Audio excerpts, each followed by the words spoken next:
Milene Moura, Ebu!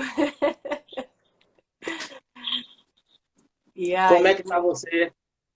caminhando nessa pandemia, né? Tentando, como todo mundo aí, sobreviver, ficar bem. Cada vez mais bonita, que isso? É Ai, Marcos, é? né?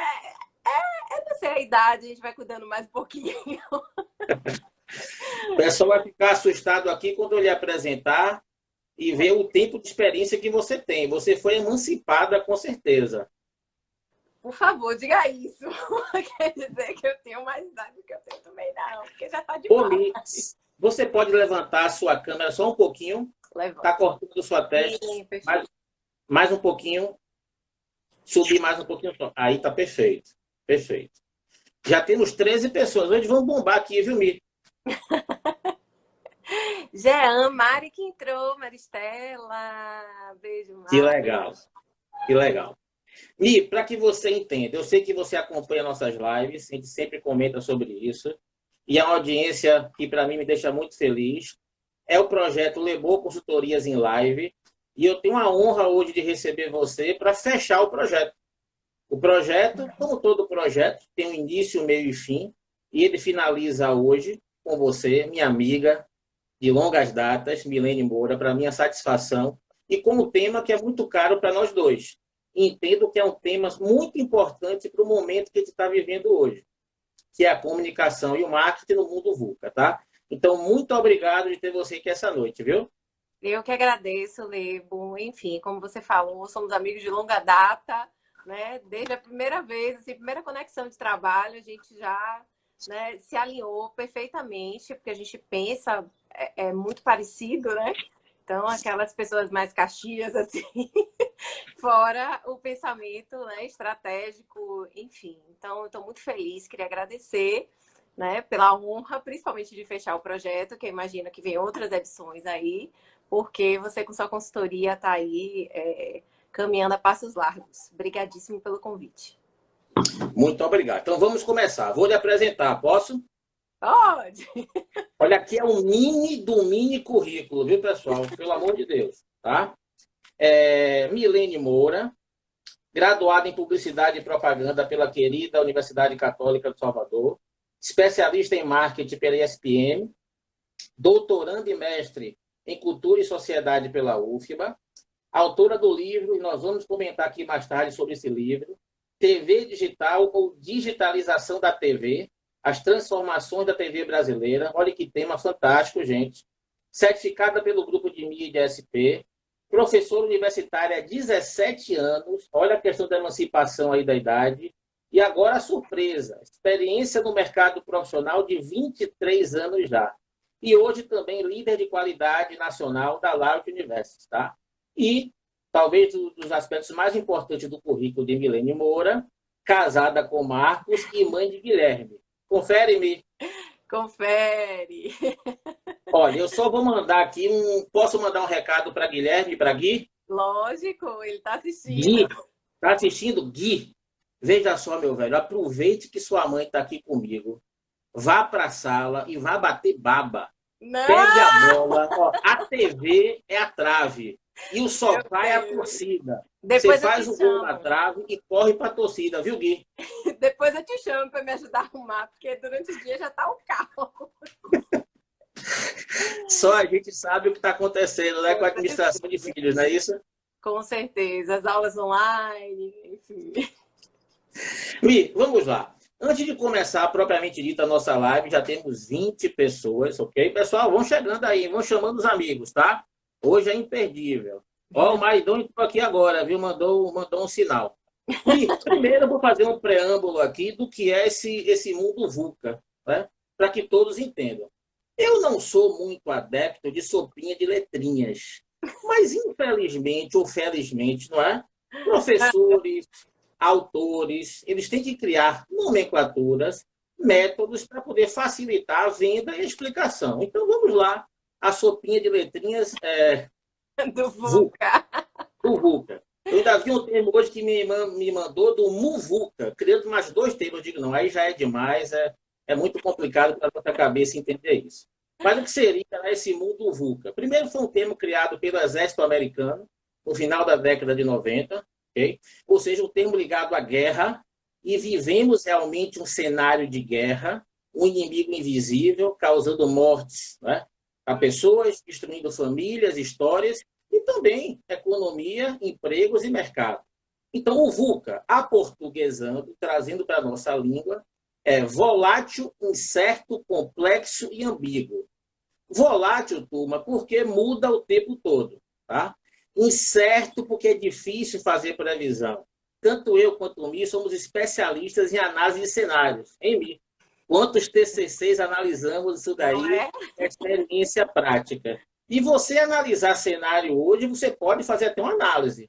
Agora, a margem de erro que a gente vai passar para um empresário, ou até mesmo num TCC ou num artigo, é muito grande essa margem de erro. Complexo porque o mundo está todo interconectado. E há, né, a tecnologia que nos une aqui hoje, né, que o isolamento é físico, não é social, dificultando e facilitando isso da mesma maneira. E ambíguo, eu brinco com aquela música de Lu Santos, nada do que foi será. Então, não existe resposta certa e perene daqui para frente. Ou seja, pessoal, vocês já viram o que é que vai acontecer aqui essa noite, dentro desse cenário do mundo VUCA e a praia de Mi, tá? Que é a área de comunicação e marketing. Confere, Mi. Confere, Leigo, é isso mesmo. Ô, Mi, dentro desses anos de experiência que você tem, eu fiz aqui uma breve apresentação do seu currículo. Uhum. Mas fale um pouco mais de sua trajetória, bastante vitoriosa, e aponte assim para que todo mundo lhe conheça melhor. Quem não é seu fã, que já está aqui, quem não são seus seguidores, né? E 3 projetos que foram importantes para você, que lhe chamaram a atenção. Lembro assim, eu me formei e antes de me formar eu já atuava na área, né? Então me especializei na área de mídia, que é uma área de planejamento, só que antigamente nas agências de propaganda, né? Não tem tanto tempo assim, porque eu só tenho 5 anos de formado. Mas nessa época não existia departamento de planejamento. Então aonde eu me encontrei foi na área de mídia, que juntava os dados, né? A matemática, que eu sempre gostei com toda a defesa do porquê que você vai trabalhar com o meio de comunicação A, ou B ou C para aquele anunciante. Né? E eu acho que dentro desse cenário, o que eu sinto muito orgulho é de ter criado o Grupo de Mídia Bahia, junto com outros colegas.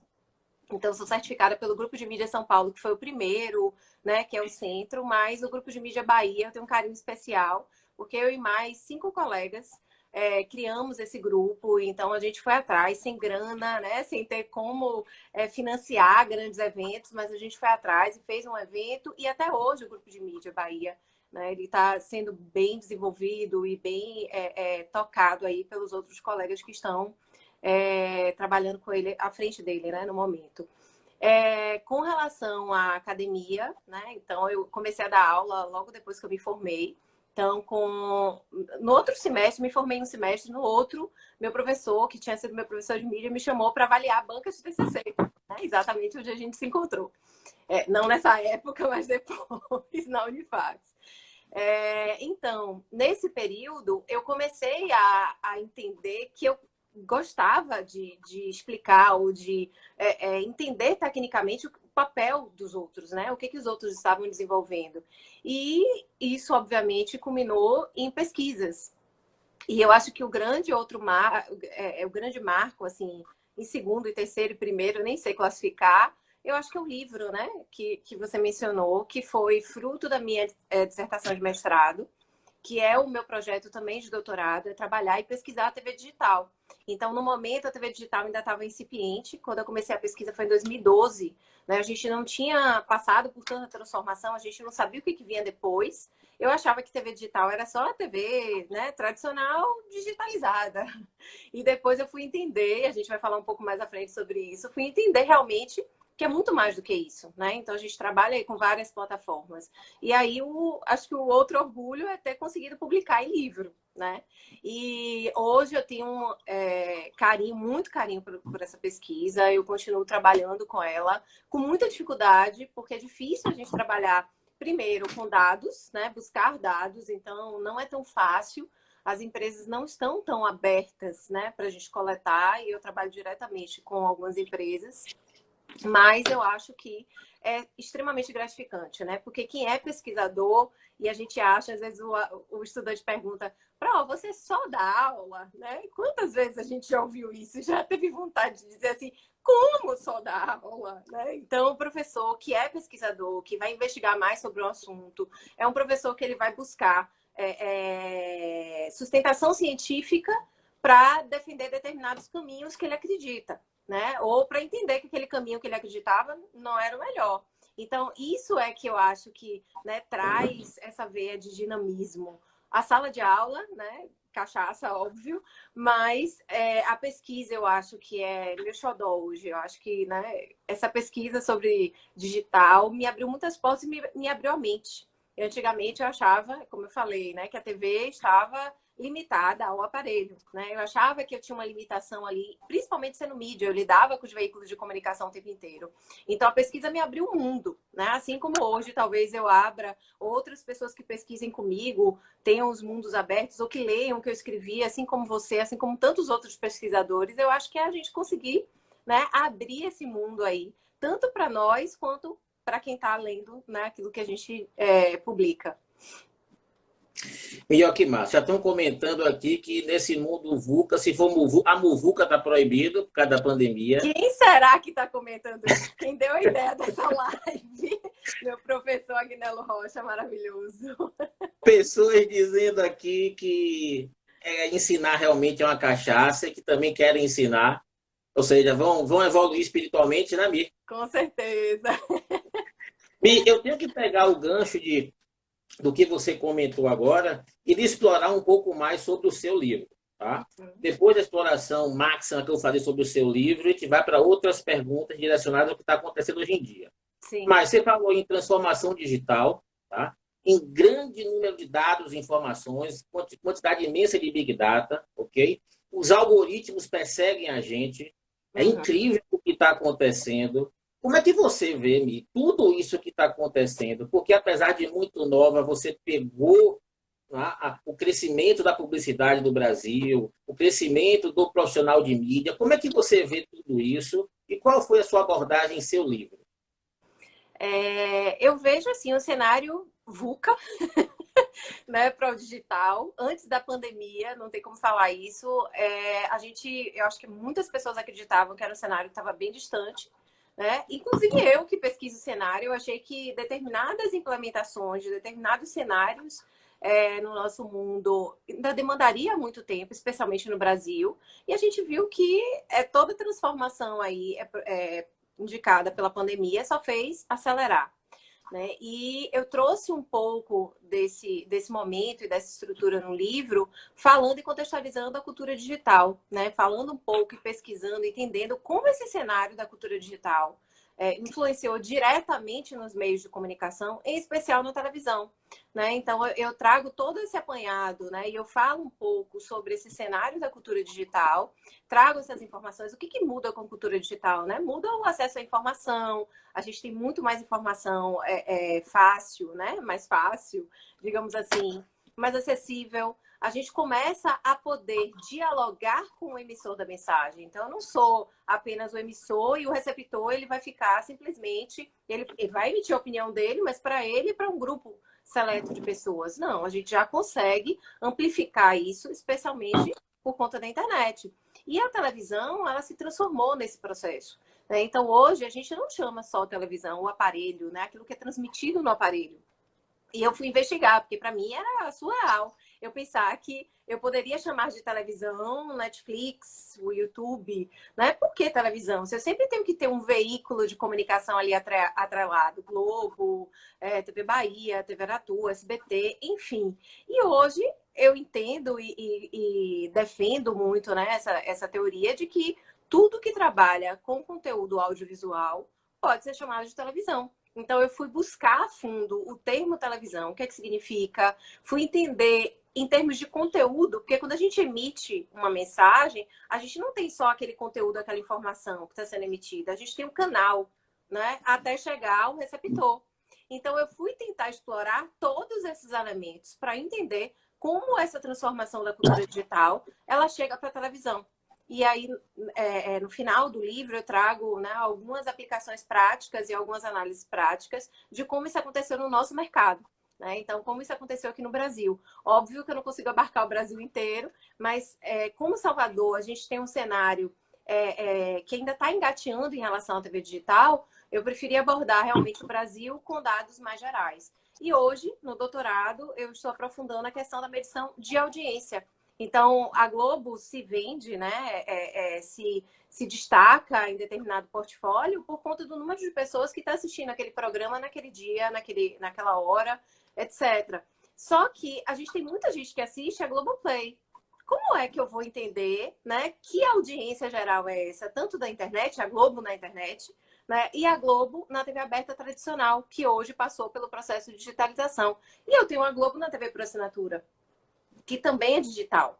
Né? Então, como eu vou conseguir integrar todos esses cenários para ter um argumento de venda? Até porque as TVs tiveram que se reinventar. Né? Então, hoje a gente tem conteúdos que são diversos, tem emissoras de TV já com produção de conteúdo e produção de série, enfim, com um volume muito maior do que o que tinha. Né? E a gente tem uma segmentação muito grande desse conteúdo, que antes era só da TV para assinatura, né? Que quando surgiu, simplesmente muita gente aderiu, porque ninguém queria assistir aquele conteúdo no dia e no horário que era emitido pela TV. Que a TV por assinatura também tem isso.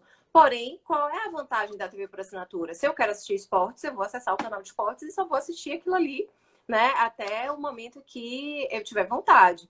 E hoje, com a tecnologia do streaming, que é esse acesso através de plataformas como Netflix, como YouTube, nós acessamos no momento que a gente quer. Né? Então, a gente vai consumir aquele conteúdo da forma que a gente tem mais vontade. Acho que é Pô, assim, Mi, esse tema realmente é fantástico. Até para uma pessoa como eu, você não. Eu sou do tipo do videocassete, de duas eu não cabeças. sou Que você tinha que e pegar é numa você. sexta-feira, entregar numa segunda-feira e rebobinado. Se Então, não isso é entregasse muito. rebobinado, pagava multa. Né? Pagava multa, tá? É isso Ainda aí. tomava carão do dono da locadora. Mas, Mi, você tem que deixar um gostinho para as pessoas estarem querendo comprar o seu livro. Daqui a pouco você vai dizer onde é que está vendo o seu livro. Mas antes disso, Mi, de tudo que você comentou aí para a gente, em que nível está a TV brasileira nessa transformação, nessa adequação? Como é que você vê a TV brasileira especificamente para essa adequação desse mundo de hoje? Tá. A TV, na verdade, está se reinventando mesmo, né? As emissoras estão buscando se colocar na plataforma de streaming. Eu lembro que na época da minha pesquisa de mestrado, estava investigando as mídias sociais da Globo, e a Globo simplesmente saiu das mídias sociais e bloqueou o YouTube e bloqueou qualquer tipo de informação que viesse via YouTube, que fosse uma informação, um conteúdo da Globo. Né? Então, ela foi de encontro a tudo aquilo que todas as empresas estavam fazendo. E ela teve que voltar atrás. Né? Eu me recordo, eu estava grávida, próxima de ter neném, e a gente montou uma palestra, eu e uma outra amiga minha, para falar um pouco sobre isso. Ela estuda a transmídia e eu estudando televisão. E a gente se juntou, e aí foi um dia de manhã, os alunos que estavam lá provavelmente vão lembrar, e de manhã a gente falou, olha, a Globo vai ter que lançar uma plataforma, não é possível, né? Então ela não pode ir de encontro a tudo isso. De tarde, a Globo lançou a notícia do Globoplay. E aí mandaram mensagem pra gente, olha, vocês são umas bruxas. Mas por quê? Não tem como fugir, né? Não tem como fugir desse caminho. Não existe volta. Então, a gente está cada vez mais caminhando para isso. E eu acho que esse cenário que foi antecipado pela pandemia, ele traz isso muito mais forte. Né? Então, muita gente, inclusive, está se desligando da televisão tradicional porque não quer acessar determinado tipo de notícia, né? Que traga uma comunicação ruim, que fale de uma forma pessimista sobre a pandemia. Então, vamos demorar muito tempo, ou a vacina vai sair daqui a um mês, daqui a 10 anos, enfim. Então, as pessoas estão se desligando. E como é que eu escolho o conteúdo que eu quero acessar? Através da internet. Né? Então, a gente pode acessar conteúdos, inclusive, que não tem nada a ver com o que está acontecendo no cenário do país hoje. Né? E o interessante é que a nova geração já nasceu nisso. Eu tenho um filho de 16 anos que ele só assiste 2 programas através da Sky. Uhum. Então, nessa hora, eu posso utilizar o Sky, ele já deixa programado, eu não tenho autoridade nenhuma sobre isso. O Sim. resto é Netflix e alguma coisa de Globoplay e YouTube. E minha filha de 10 anos é YouTube e Instagram. Então, é outra pegada, é outra É outra. geração que já nasce com isso. Então, é bem, bem interessante. Sim. Mi, onde é que o livro está à venda, Mi? Na maioria das lojas online, então, especialmente a Amazon, Saraiva, Cultura, e fisicamente aqui em Salvador na LDM, né? Que agora está mais difícil o acesso, mas enfim, nas livrarias da LDM. Muito bom, muito bom. Mi, próxima pergunta. Agora eu vou começar a lhe Diga. apertar sem lhe abraçar, viu? Vamos lá. Diante de todo esse preâmbulo que a gente já fez aqui, do mundo VUCA, né? Uhum. Tudo que está acontecendo, e nós que somos professores, transformadores de vidas, desenvolvedores de talentos, como é que você vê hoje o novo perfil do profissional de comunicação e marketing? Quem deve ser essa persona aí? Que características, comportamentos, competências esse profissional deve ter daqui para frente mesmo? Lebo, assim, a gente estava até comentando outro dia, né? Eu assisti a live de um dos sócios da Agência África e aquilo me abriu a cabeça para entender realmente o que está acontecendo com as agências, né? Assim, eu tava participando um pouco do conteúdo do que estava acontecendo aqui em Salvador, mas não tinha uma ideia, né, de como é que estava no cenário Brasil. E a África é uma das maiores agências que a gente tem, se não a maior.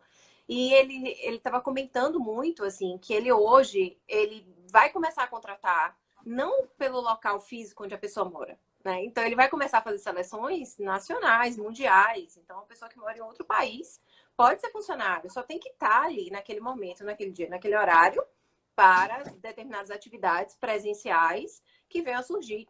Mas, de uma forma geral, a gente muda o conceito do que era uma empresa, né? E eu acho que trazer isso para a agência de propaganda, isso me chamou muita atenção. E ele abordou duas características essenciais que ele disse que o profissional tem que ter. A primeira é adaptar-se a essa nova realidade. E a gente sabe que, assim, tem pessoas que ainda têm dificuldade. Não é questão de idade, não. Né? Não é simplesmente porque é uma pessoa mais velha e que não vai se adaptar. Não, tem gente que não se adapta. Né? Eu estou trabalhando em home office desde o início do ano.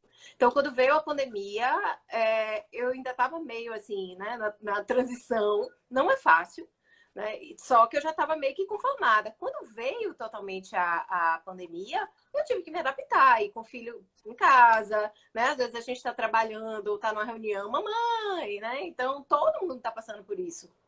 Então, essa capacidade de adaptabilidade foi um dos pontos que ele destacou, né? E o outro ponto é um profissional com dinamismo, né? Eu não lembro exatamente o termo que ele usou, mas um profissional que seja dinâmico, um profissional que leve até o final as coisas, que a gente tem uma dificuldade muito grande, né? O que eu acho que a gente está enfrentando bastante com essa nova geração, sem querer generalizar, mas assim, enfim, né? Trazendo para uma questão dos mais jovens mesmo, e aí em sala de aula a gente percebe isso, é exatamente que a gente não consegue ter aquele estudante, por exemplo, tão comprometido se ele não começar já como um gerente, né, como um coordenador. Então, ele acha que ele tem que chegar a diretor em 2 meses, coisas que nós, que já temos aí uma longa estrada, né, a gente demorou muito tempo. Então, essa geração, o que eu acho que a gente tem que aprender e equilibrar, e nós também, porque, enfim, né, a geração, ela tem maior característica.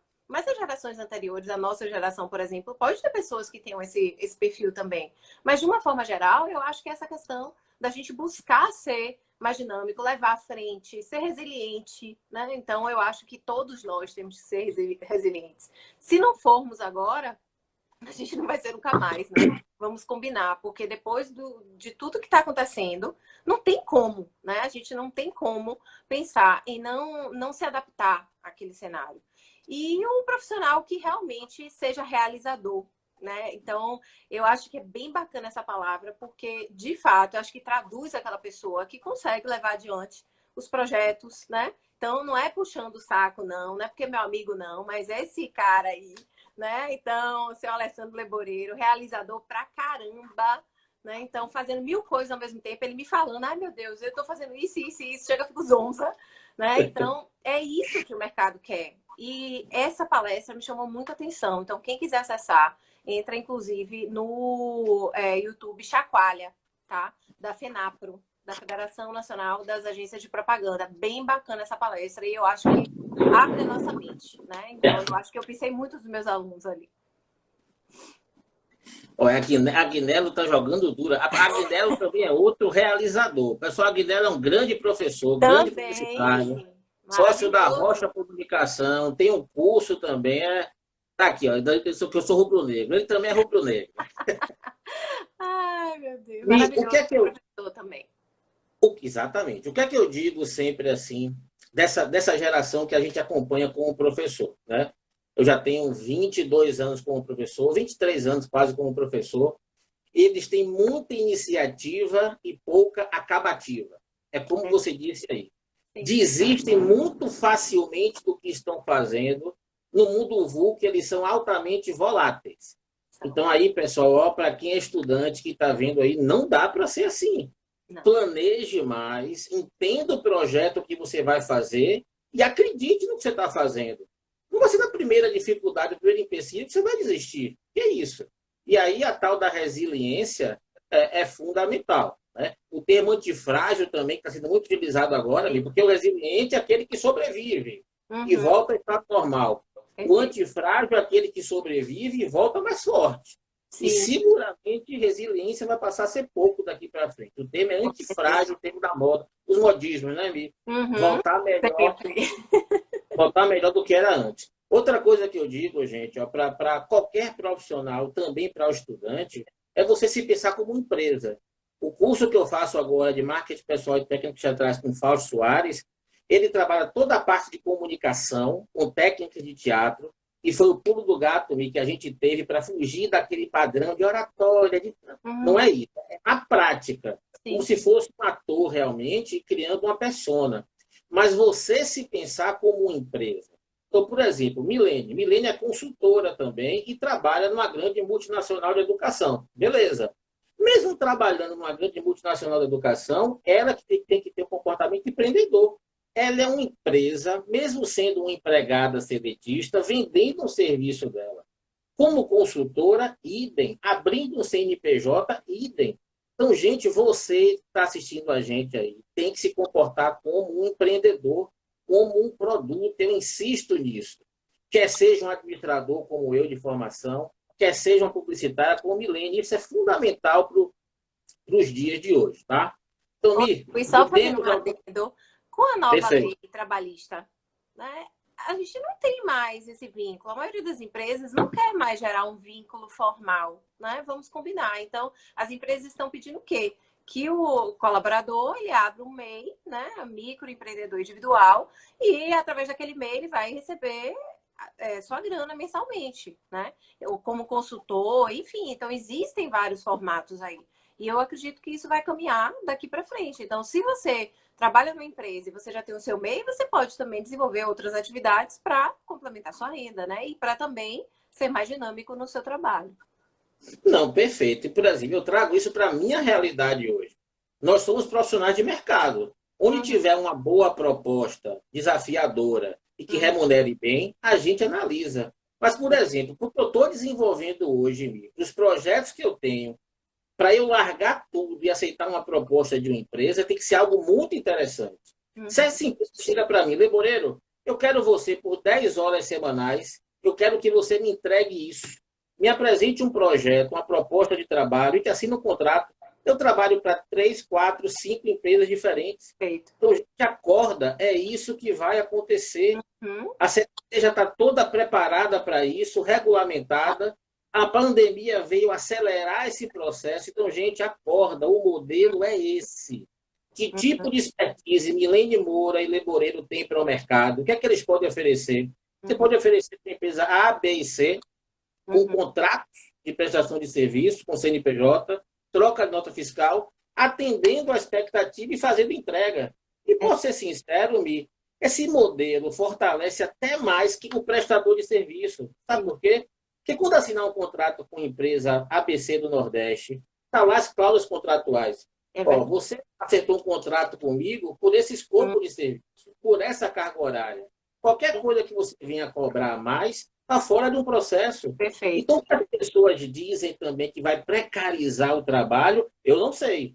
Eu acho que se você tiver um bom perfil, um bom network e conteúdo para vender, você vai ter melhores relações comerciais também por esse aspecto. Ou seja, o mundo VUCA também tá nessas questões aí. Tá. Vou continuar apertando aqui, Vai viu, lá, Nico? Leo. Manda. Como é que fica? Ó, eu estou iniciando a minha trajetória digital. A pandemia acelerou todo o processo do mundo e acelerou o processo de Deboreiro.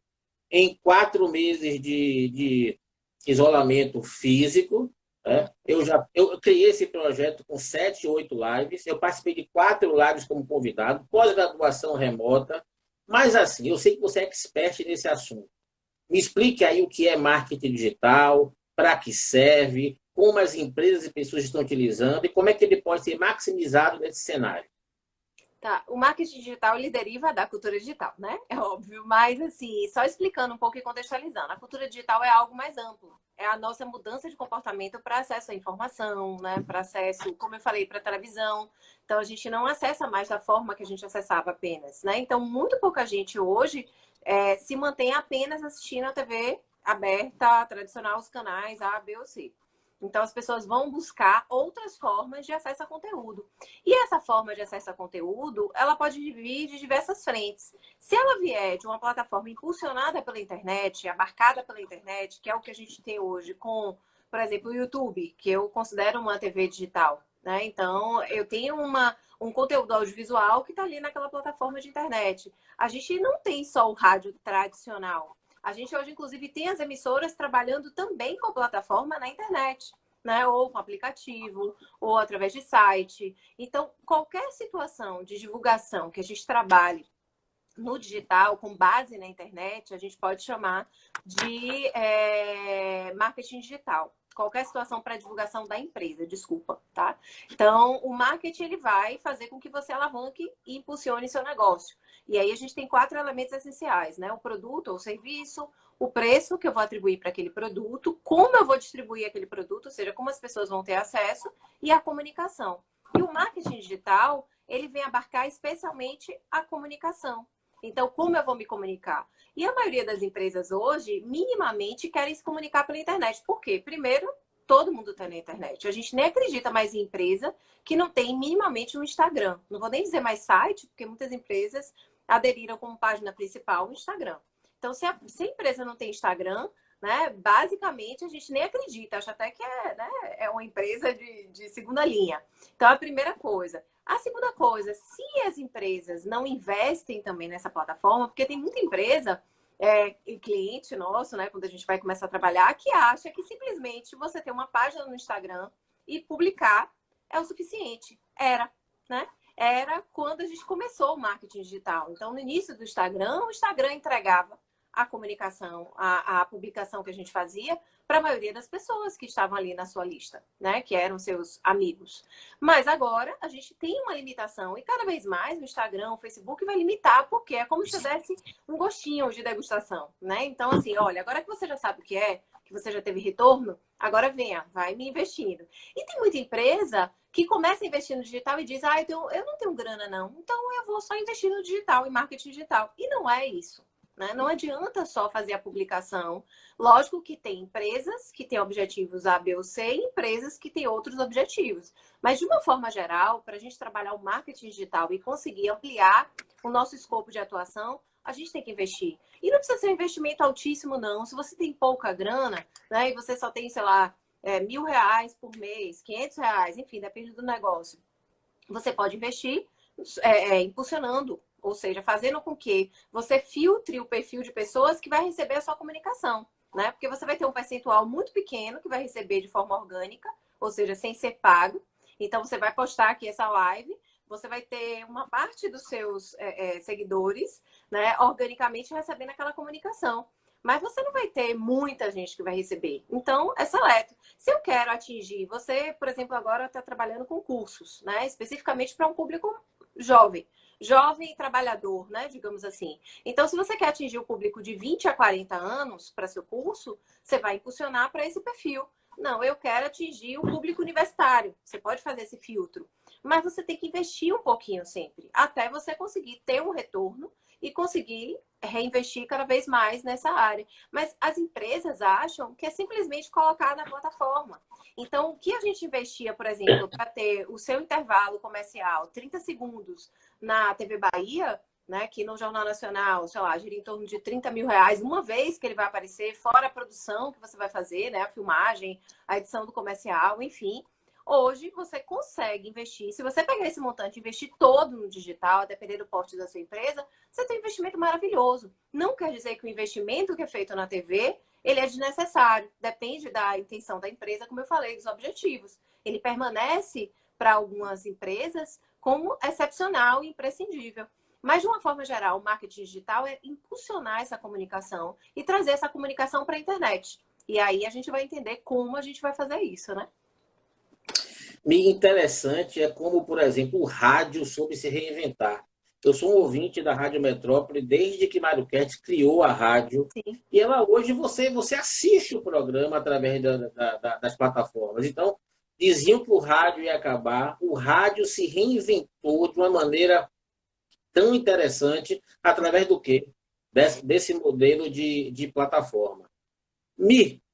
É o seguinte, agora eu vou lhe apertar mais ainda, tá?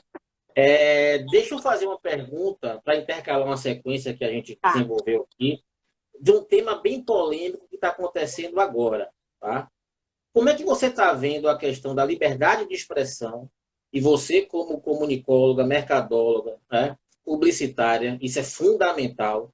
Como é que você vê a liberdade de expressão nas redes sociais, o que está acontecendo com relação ao STF, a questão das fake news, e faça aí uma triangulação desses temas aqui para a gente, na sua opinião, tá? Na sua opinião.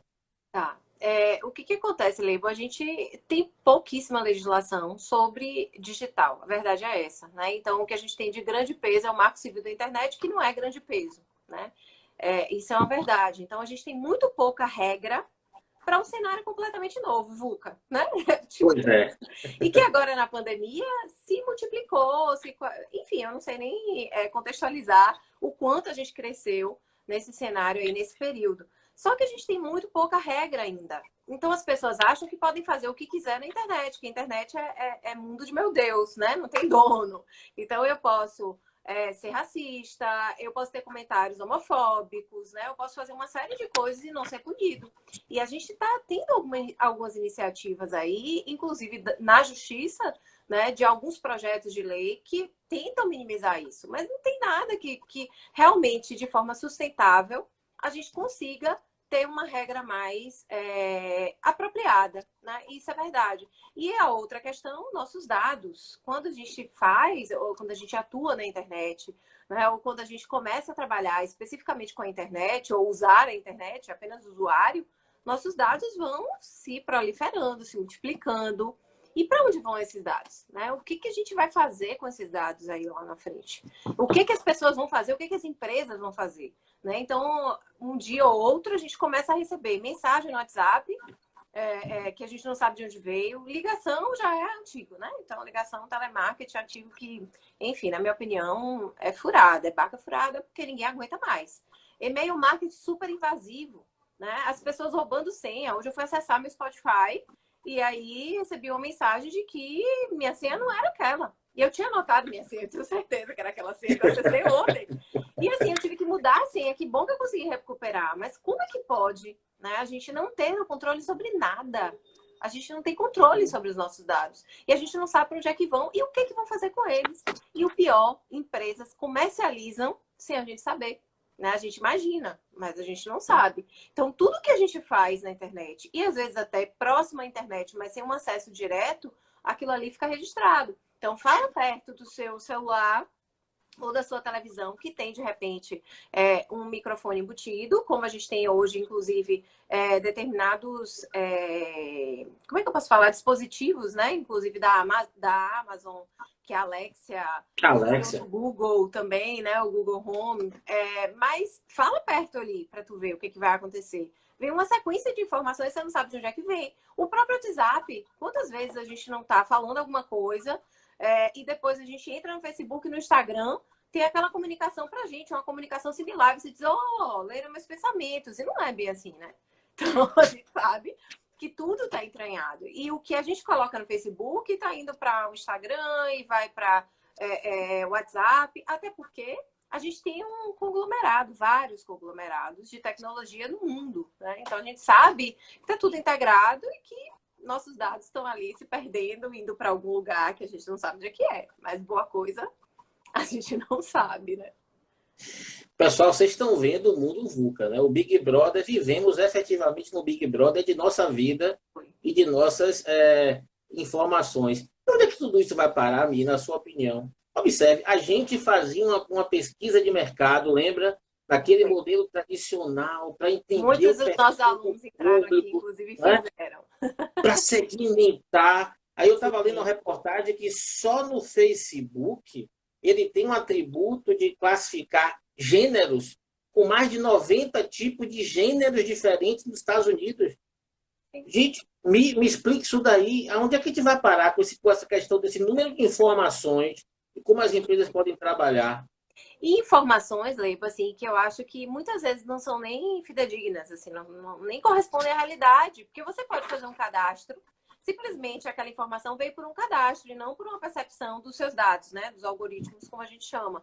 Mas você pode simplesmente colocar um dado que é falso, assim como a gente tem, você estava falando das fake news, assim como a gente tem as fake news, que simplesmente vem aquela informação e você acredita. Né? Vira e mexe, a gente vê nas páginas aí de algumas pessoas reclamando. Eu vi outro dia uma artista reclamando que a filha dela, de, sei lá, 3 meses, 4 meses, estava na página fake de adoção. Né? Então, a foto da criança. Quer dizer, são coisas que vão acontecendo e que a gente não sabe como vai parar. E a segmentação, por quê? O que a gente quer entregar para as empresas? E aí, entendendo, né? Os comunicólogos, os profissionais de tecnologia, as empresas, principalmente, né? Que é quem mais ganha com isso. Mas o que a gente quer entregar para esse anunciante? É exatamente uma comunicação mais assertiva. Para quê? Para que ele invista mais e invista cada vez mais. Só que isso é um ciclo vicioso que a gente também tem que entender, como você falou, né? Como parar ou como regrar. Né? Tá aqui Eduardo, que é especialista, inclusive, em direito online. Né? Então, todas as regras, enfim. Ele estudou isso, mestrado, doutorado também, nosso colega professor, e que ele sabe muito melhor do que eu que isso, né, não está sendo pautado. A gente não tem uma pauta efetiva sobre essa legislação e o que a gente precisa. Né? Então, a gente precisa de mais regras. A gente precisa de maior determinação. Mas não sei onde é que a gente vai parar, não. Sinceramente.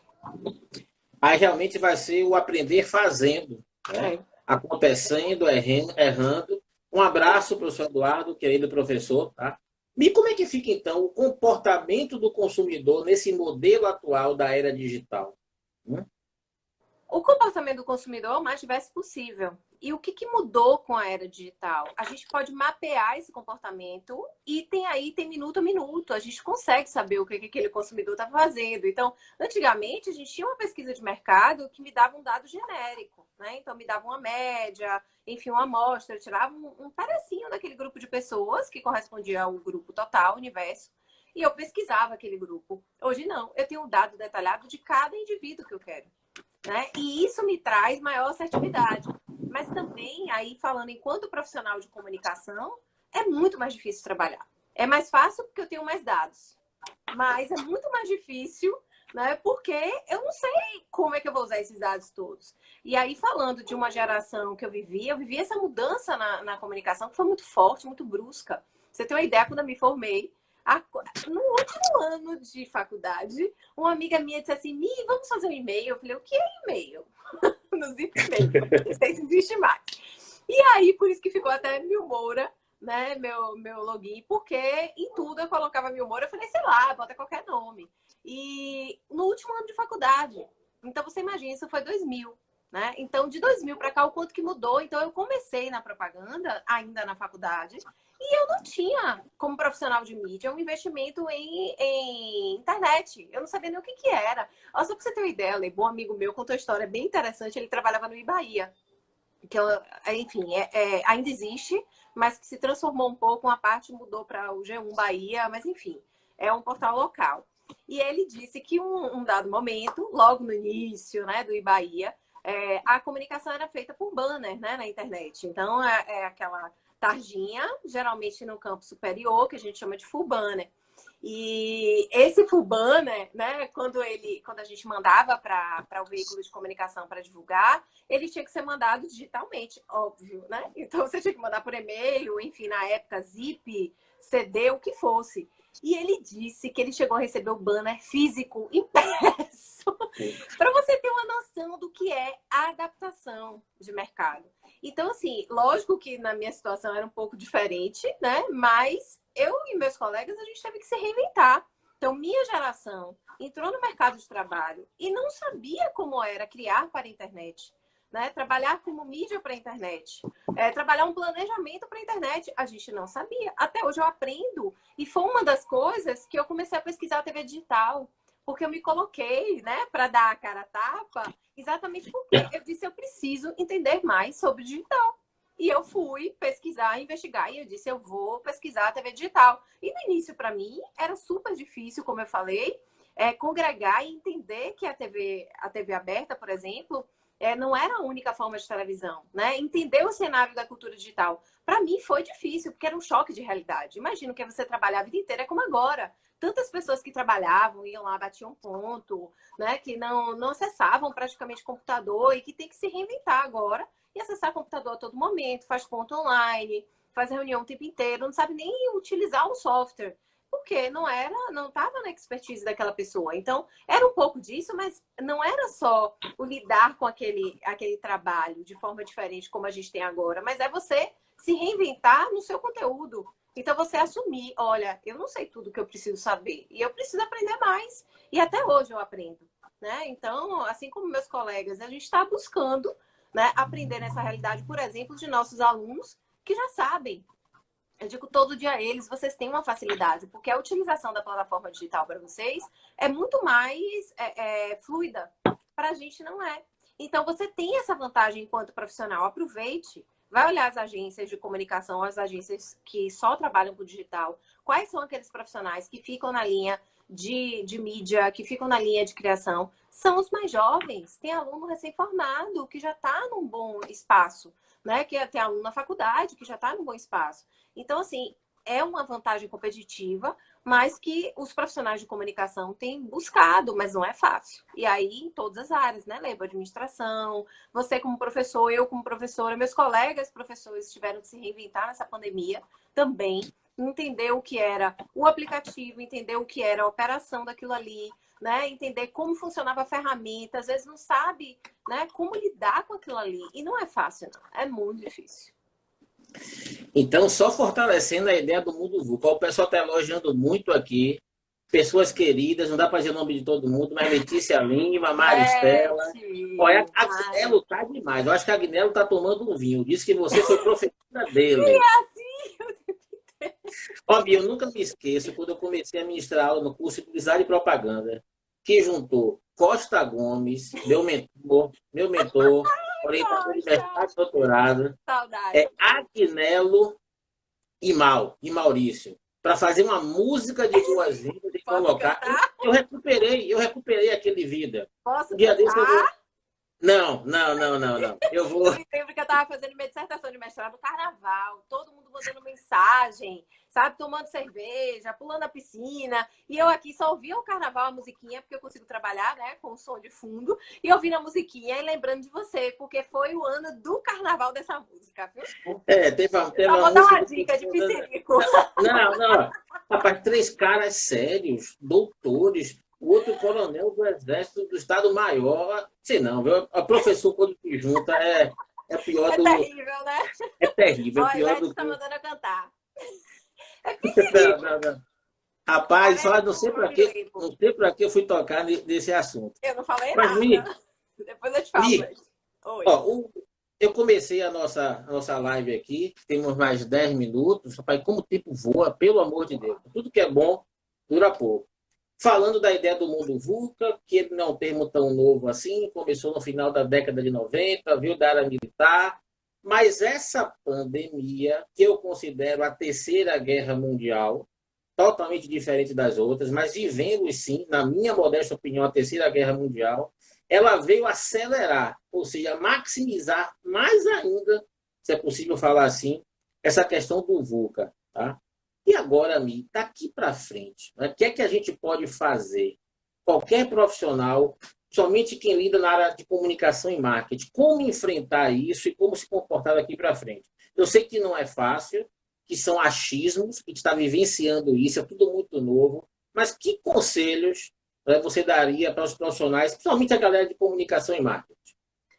Lebo, eu acho que assim, qualquer profissional, mas trazendo um pouco para minha realidade. Primeira coisa é entender qual é o objetivo, qual é o seu objetivo como profissional agora.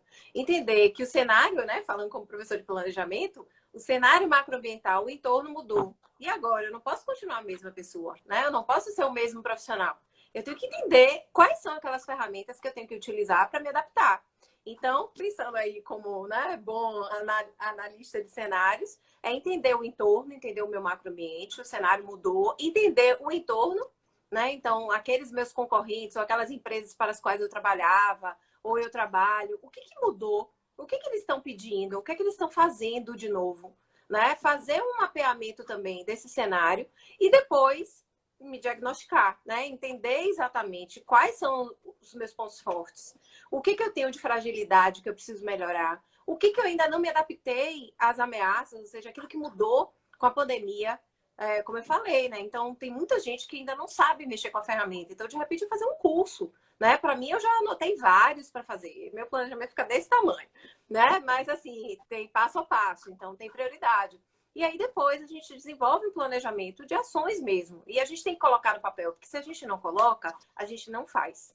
Né? Várias Perfeito. vezes, inclusive, eu coloco no papel e mesmo assim o tempo não me permite. Ontem e hoje eu estava indignada porque eu tinha que fazer alguma atividade física, mas o trabalho não me permitiu. E eu falei, eu não vou passar mais um dia assim, né? Mas tem coisas que a gente precisa de fato delimitar. Então, a gente tem que colocar no papel de alguma forma. E aí, colocar, bom, o que eu tenho de bom e que eu vou potencializar? O que eu tenho de que não é tão bom de fragilidade que eu vou melhorar? E como eu vou fazer isso? Eu vou ter que fazer um curso, sei lá, de línguas.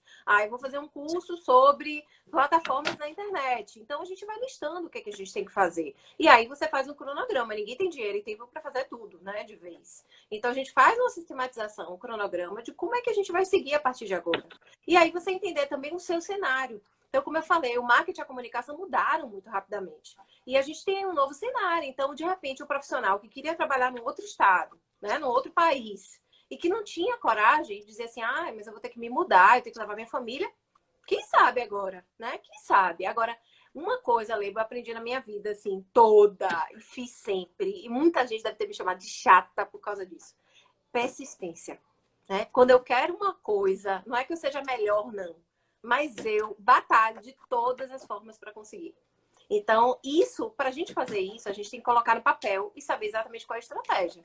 Eu ainda era estudante de publicidade, eu batia na porta de 1000 agências, eu dizia, eu trabalho de graça, porque graças a Deus minha família poderia me bancar financeiramente. Então, eu tinha esse privilégio, e aí depende da realidade de cada um, óbvio. Mas eu dizia, eu trabalho de graça, eu só quero a experiência. E com isso, eu entrei no estágio, por exemplo, que era para ficar 3 meses. Eu acabei ficando quase um ano. Eu coordenei uma seleção que eles chamaram de mini vestibulinho, no tempo do ronca de noite, que era para selecionar novos estagiários. Então, eu e mais uma colega, a gente conseguiu coordenar. E dali eu já saí pré-aprovada para o mercado. Então, eu praticamente já estava contratada.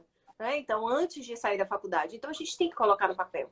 E o que eu acho mais importante nesse momento é a gente entender o cenário. Então, como eu falei, tem determinados sites, tem determinados canais de YouTube, enfim, buscar o conteúdo da sua área, da sua realidade e entender o que está acontecendo. Né? Eu me surpreendi muito com o que eu vi, o que eu tenho visto, tenho acompanhado vários eventos, e não é dizer que precisa de dinheiro para participar, não, porque tem muito evento gratuito, aconteceu um de varejo semana passada maravilhoso, gratuito, 5 dias, né? Então é buscar realmente aquele conteúdo relativo à sua área e entender o que está acontecendo, né? Quem pode ser o seu futuro empregador. Eu coloquei, semana passada, ouvindo algumas lives e conteúdos no YouTube. Eu coloquei 2 anotações no meu planejamento, que eu cheguei até a te falar uma, e que eu disse, eu vou fazer. Não vai ser agora, né? Porque eu tenho minha tese de doutorado para terminar, tem outras coisas, mas eu coloquei ali e eu vou persistir nisso. Se eu entender lá na frente que o cenário mudou, né, que eu não quero mais, é outra realidade. Mas por enquanto está no meu planejamento. Então, assim, vamos colocar no radar tudo aquilo que é da nossa área, né? Vamos entender aí como é que vai ser essa realidade. Fantástico. Sabe que você falou no meio da live que a gente pensa muito parecido.